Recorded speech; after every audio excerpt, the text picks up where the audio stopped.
Sisi tuko kiasi gani kule kwao? Tupo? Hamna.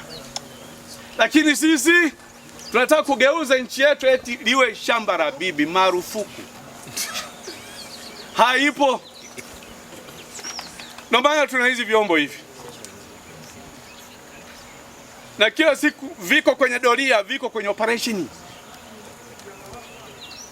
Kwa hiyo mnielewe ndugu zangu, wana Kashinga, wana Nyakisasa, ulinzi na usalama ni sisi wenyewe, hasa wazalendo. Kama sio mzalendo, ndo hao wanaofuata Warundi wanakaa nao vibarua nini. Sasa kibaya cha hawa vibarua jamani, kama mjui, wanapita pia na wake zetu humo humo. Shauri yenu, mabinti humo humo. Utashangaa baba mweupe, mama mweupe, kanazaliwa katoto keusi kama mimi ntii. Mnaanza kuulizana. Akina mama wako smart mno kwa hilo.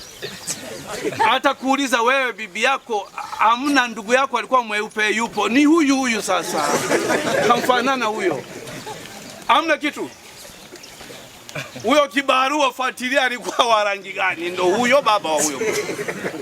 Ndo nawaambieni. Mnawacha huru wewe huko kwenye mihangaiko yako, anafanya kibarua, hamna kwenye kibarua shambani, anaenda dakika 2 anarudi nyumbani.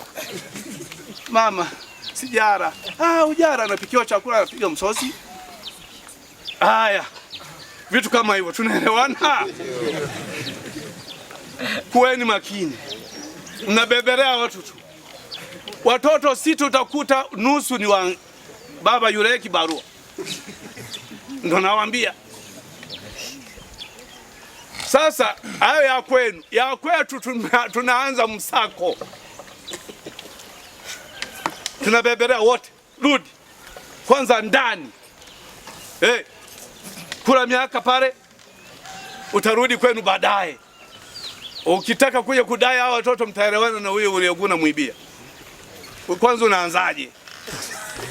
Unaanzaje? Uliingia kiharamu, umezaa kiharamu, utamdai nani hao watoto? Jamani, tunaanza msako rasmi. Rasmi. Kwa hilo tusilaumiane. Ili niweze kuzungumzia masuala ya uhamiaji. Kimsingi ni nafasi adhimu, lakini nitazungumza mambo mengi ambayo naamini sitapata maswali baada ya hapa. Na tukizingatia wilaya yetu ya Ngara, swala la uhamiaji nadhani pengine ndo ajenda kubwa. Sasa Mheshimiwa mkuu wa wilaya ametoa nafasi kwamba anapoenda kwenye ziara anatupa sisi nafasi ya kuzungumzia masuala ya uhamiaji, kwa sababu inawezekana watu wamekuwa wakikamatwa, pengine kuna taratibu ambazo hawazifahamu. Kwa hiyo tukawa tunapewa nafasi tuweze kuzungumzia masuala ya kiuhamiaji, sheria zinazosimamiwa na uhamiaji, ili basi mtu atakaokamatwa kwa kosa la kiuhamiaji tuweze kumchukulia hatua ya kisheria. Na mimi niliyesimama hapa mbele yenu ni mkaguzi msaidizi Maganga kutoka ofisi ya uhamiaji Ngara, na nimesimama kwa niaba ya afisa uhamiaji wa wilaya. Lakini kimajukumu mimi nasimamia kitengo cha udhibiti na usimamizi wa mipaka wilaya ya Ngara. Kumbe kwenye doria zote zinazofanyika wilaya ya Ngara tutakutana sana. Na bahati nzuri Mheshimiwa mkuu wa wilaya amezungumzia mambo mengi sana ya kiuhamiaji wakati anaanza. Sasa mimi naomba niongezee machache tu. Kwanza lazima tumtambue mhamiaji haramu ni nini. Mhamiaji haramu ni raia yoyote wa kigeni ambaye ameingia nchini bila kufuata zile taratibu. Taratibu ni pamoja na kuwa na passport, lakini kupita kwenye mpaka rasmi. Na Mheshimiwa mkuu wa wilaya amesema mpaka rasmi kwa Ngara tuna bahati, tunayo mitatu. Tuna Murusagamba, tuna Kabanga na Rusumo. Kwa hiyo hatuna sababu yoyote ya sisi kuwa na mhamiaji haramu. Lakini pia Nafasi nyingine ambayo tunayo sisi, tupo karibu na mpaka. Sasa sisi tukilalamika kwamba tunaonewa kwa sababu ya wahamiaji haramu, mtu aliyeko Dodoma inakuwaje, ambako hakuna mpaka, ambaye yeye kule mhamiaji haramu anamtegemea ili avuke Ngara huko.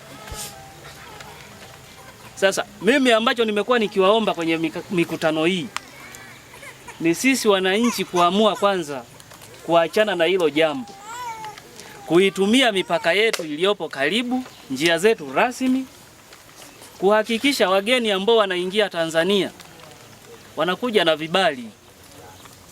Na nimeshakwisha kusema, si kwamba Tanzania hatuwataki wahamiaji raia wa kigeni.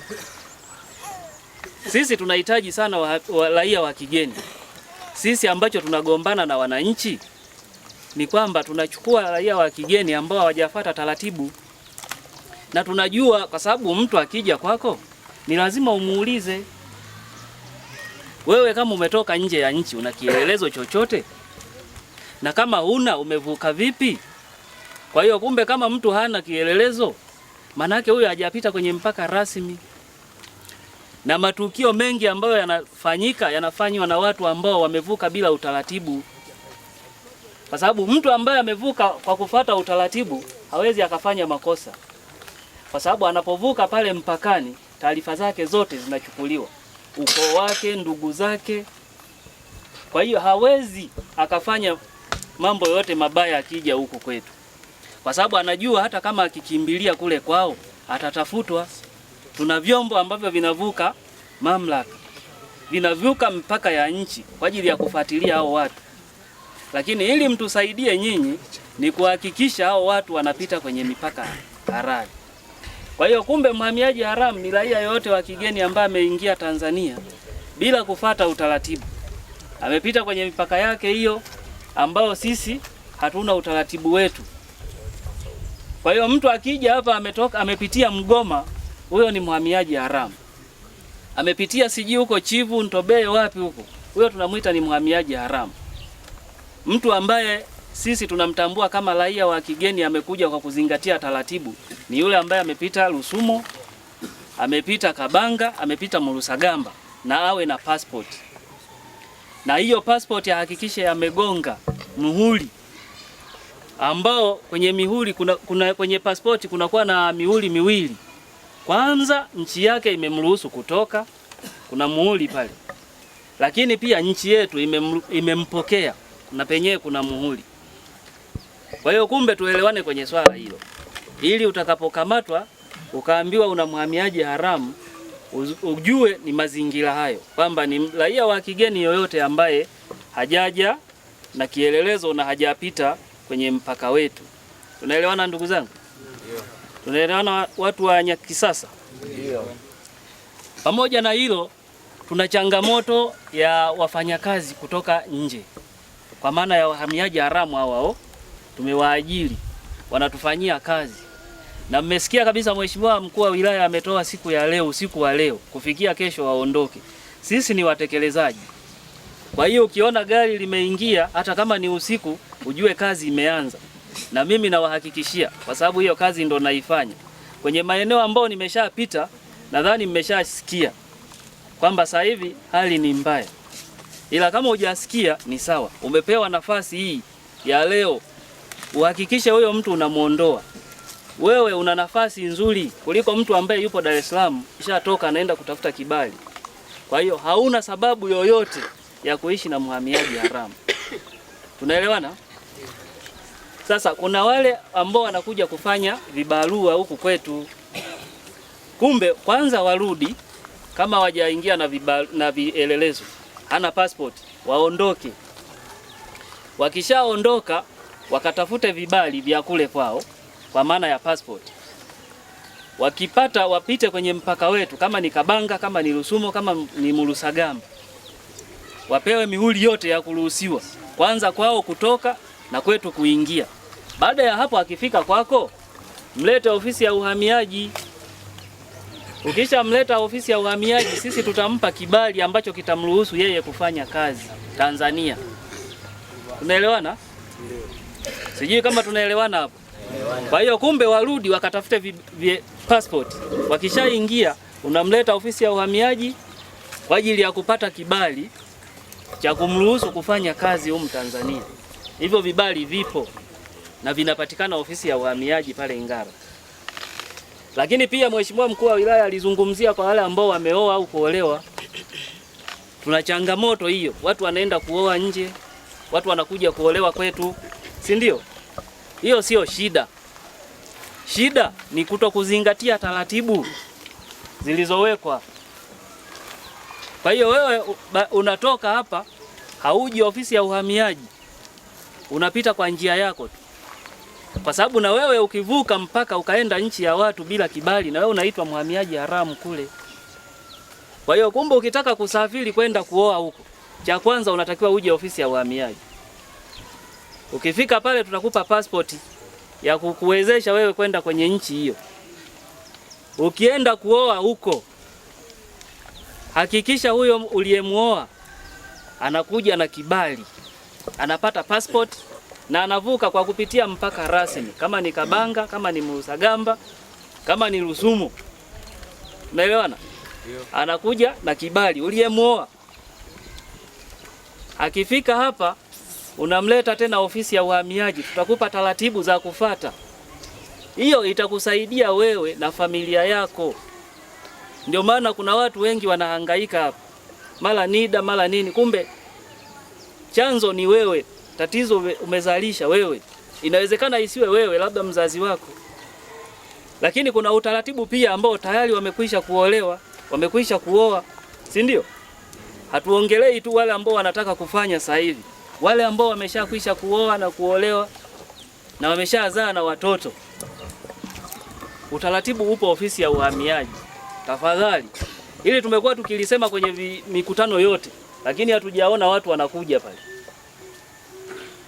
Sasa hiyo itakuja kukusumbua wewe, na kama haitakusumbua wewe itasumbua watoto wako. Itasumbua watoto wako katika kipindi ambacho wewe utakuwa unahitaji msaada kutoka kwa mtoto wako. Kwa sababu hizi NIDA ambazo tunazichekea sasa hivi, baadaye itakuja kuwa bila NIDA upati huduma. Hautapata huduma na uhakika wale ambao wana masuala ya benki, wanafuatia masuala ya benki wameshaona. Ukiwa huna NIDA huwezi ukapata huduma ya benki yoyote. Huwezi kufungua account. Sasa haya mambo yataendelea huko mbele kubadilika. Fuatilia sasa. Sasa hivi una nafasi ya kufuatilia. Huwezi jua kesho taratibu zitabadilika, zitakuwa ngumu zaidi. Unaelewana ndugu zangu? Una mke, una mme ambaye ni raia wa kigeni, hana vibali. Umezaliwa kwenye familia ambao asili yako unaijua. Si ndio? Usione aibu, njoo ofisini tukusaidie. Unaelewana? Ni kukusaidia, tunakusaidia. Kuna taratibu zake ambazo unatakiwa ufuate. Nje na hapo utahangaika, na utahangaika vibaya, kwa sababu na dunia inakoenda mbeleni inakuwa finyu. Mambo mengi yanahitaji nyaraka na wewe hautakuwa nazo. Unaelewana ndugu zangu? Kwa hiyo hao wote ambao wana changamoto hiyo wafike ofisi ya uhamiaji kwa ajili ya kupata taratibu za kufata.